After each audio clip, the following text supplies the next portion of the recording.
16వ ఆర్థిక సంఘం నుంచి మనకు క్వశ్చన్ ఏ విధంగా రావచ్చు అంటే 10వ ఆర్థిక సంఘానికి సంబంధించి క్రింది వానిలో సభ్యులు కానివారు ఎవరు అని అడగొచ్చండి. క్రింది వానిలో సభ్యులు కానివారు ఎవరు? ఈ క్వశ్చన్ ఎక్స్పెక్ట్ చేయొచ్చు మనము. కానివారు ఎవరు?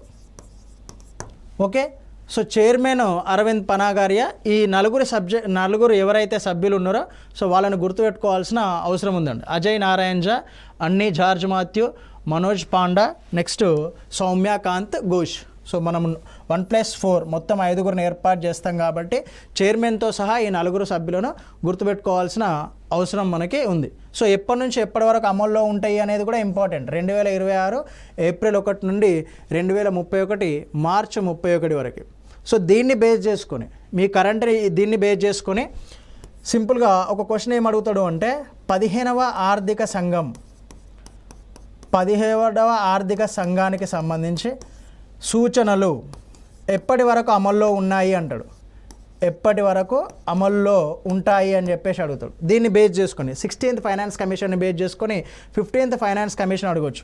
ఎందుకు అంటే మనం యూజువల్గా 2020-25, so second option 2019, 2024, so third option 2020-2026, so fourth option 2018, 2023.